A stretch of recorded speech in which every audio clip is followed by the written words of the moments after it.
yagia veyayru veyayru tse veyishuma veyipukai veyizu khair veyipukai veyizu khair Yaale Veyavo Yagia Veyayru Veyayru Tze Veyishuma Veyipukai Veyizu Chai Veyipukai Veyizu Chai.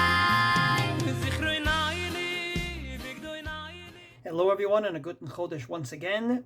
This is the second in the mini-series of Can You Announce or Can't You Announce Yaale Veyavo in Shul so that people don't forget. So as we said yesterday, Mincha is not a problem at all. Shachris is a problem because in Shachris everyone agrees you have to somech geula litfila, namely say Baruch Atah Hashem Ga'al Yisrael and immediately start your Hamidah, and therefore it's impossible there to announce Yaale Veyavo, as the Sharat Tziyun says that this entire podcast is about Arvit, this Michat Geula Litfila Shelo, Lo Chamir Kuli Hai Mishum Ditfilat Arvit Rishut. Indeed, as we said yesterday, there's a controversy if you even have to have this adjacent Geula Litfila in Maariv at all, and not to mention that Maariv is on a lower level than Shachris and Mincha. Aval ben Geula Litfila the Shachris the Chami Ritvei Vasur. But with regard to Shachris, says the Mishnah Berurah in the name of the Taz and the Pri Megadim, absolutely off the table. So, from this perspective, we are going to talk only about Maariv. We have 3 points of view. The first point of view, the most accepted in our communities, and that is indeed to announce, and it's based on no less than the Tshuvas Rashba. Going all the way back to the Rashba, one of the Rishonim, the Rashba says that for 2 reasons it's absolutely okay to do this during the night of Rosh Chodesh. Number 1, the Chol Davar shetzarich letfilah ein bo mishum hefsek. It's not considered an interruption because you need it for davening. Just like you need to take 3 steps back and 3 steps forward.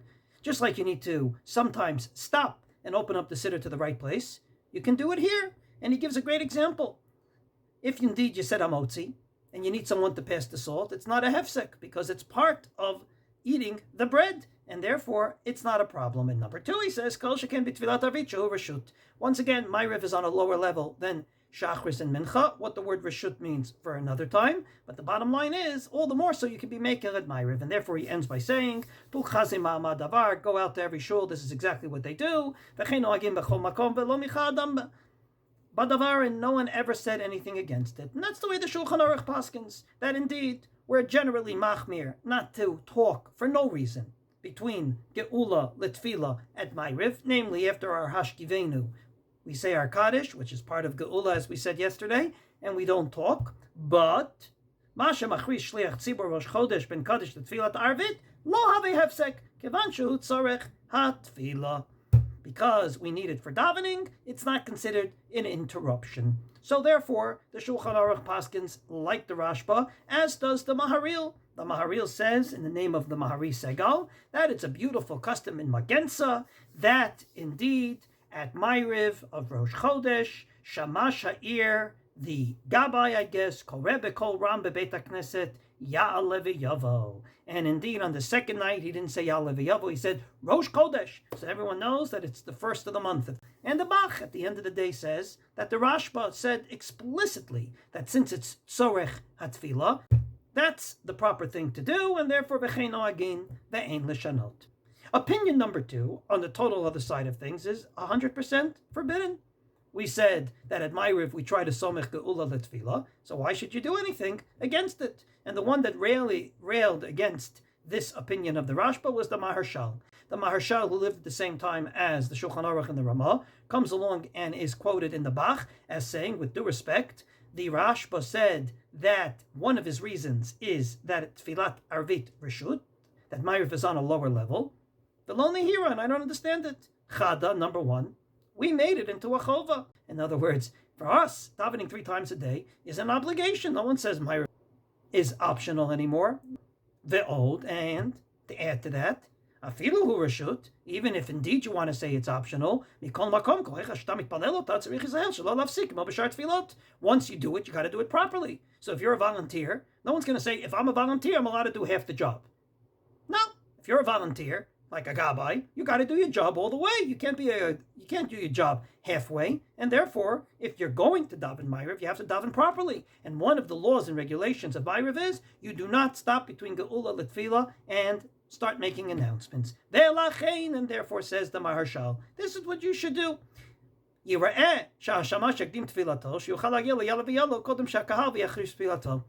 if you're the gabbai, you got a very hard job on the night of Rosh Chodesh. You have to start davening your silent Amida earlier, so that you can announce Yaale Veyavo as part of your davening. Namely, you'll get the Yaale Veyavo, you'll say out loud, Elokeinu, Elokei Avotenu, Yaale Veyavo v'yagia, and then continue your davening. Make sure you start early enough so that you will make that announcement, namely as part of your davening, but an announcement it will be, because it will be out loud, before the majority of the people get there. And the Kaf HaChaim says that is the custom here in Yerushalayim. Interesting, the Kaf HaChaim says that we are choshesh for the Rashal, and therefore that's the custom here in Yerushalayim. The third opinion is brought by the Maariv, and I have to admit I never like these kinds of opinions, but they are there all the time, and that is, don't let an adult do it, let a kid do it. Namely, Hane'arim Korin, Kedei Sheyeh Shamas.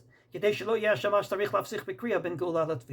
want an older kid over bar mitzvah to have any interruption between geula l'tefillah, so we'll ask a kid on the bar mitzvah to do it. Now, I admit, on the one hand, we do this all the time. We do it Friday nights if you make kiddush, and sure, we ask the kids to drink the wine because we're not sure we should make kiddush. We do this on minor fast days. We ask a kid to drink the wine at a bris. On the other hand, we don't do this on Yom Kippur for the bracha of Shehechihanu because we said it's bad chinuch. And of course, on Shabbos, it might be Asur D'Oraisa to ask a kid to do something you're not allowed to do. So I personally never like these kinds of solutions, but you should know that that's one of them. So to sum up, indeed, the general minhag is to announce it at Maariv. Smichat Geula L'Tefillah at Maariv is on a lower level. Not to mention it's tzorech hatfila, it's part of the needs of davening, just like getting a sitter, and therefore, like the Rashba says, the Shulchan Aruch Paskins, you can announce it. And indeed, even though the Maharshal was against it and said, let the gabbai get to davening, that part of davening early enough to say Yaale Veyavo out loud, it seems like the general custom is to announce it. Now here's my question. Is that only for Yaale Veyavo and things that you have to repeat or not? It seems to me that since we're talking about Maariv, and you do not have to repeat Yaale Veyavo at Maariv on Rosh Chodesh only, Chol HaMoed you do, but Rosh Chodesh you do not, indeed, the Mishnah Berurah comes and says that this is for everything, not just for Yaale Veyavo, not just for Tein Talul Matar that you also have to repeat, but rather, afilu achriz al anisim. If you forget al anisim, you don't have to repeat your davening. He says it's okay. You can also go ahead and announce al anisim. It's all tzorech hatfila. That's the heter of the Rashba. But the Mara Mordechai, a perush on the Shulchan Aruch, written by Rav Mordechai Karmi, his year 1749 through 1825. He was a Rav in France. He comes along and says, only for things that you have to repeat. Yaale Veyavo and Tein Talul Matar. Not for Al Anisim. I find it a little strange because he says that in the context of what the Shulchan Aruch said about Maariv. So therefore, it's a little strange to say that because at Maariv, Gufa on Rosh Chodesh, you don't have to repeat. But he is right that you have to repeat it on Chol HaMoed Sukkos and Pesach. So, indeed, I believe that the general custom is to announce it at Maariv, and because it's Tzorech HaTefillah, it's not a problem. Now, if you want to override all of these wonderful suggestions, I have an idea. And that is that at Maariv, you do the following. I first saw this in shul by my dear neighbor, Uri Bach, and I'm repeating it to everyone in order to share it. He was a chazan, and when he said Kaddish before the Amida of Rosh Chodesh, he said, Amiran be'alma be'imru amen. And that, on the one hand, is Kaddish. He didn't say any hefsek. On the other hand, it reminded people that it's Rosh Chodesh. So if you want to be machmir, I think that's a great suggestion. But you should know it is a chumrah, and we have to call it a chumrah because the Shulchan Aruch explicitly says it's 100% okay.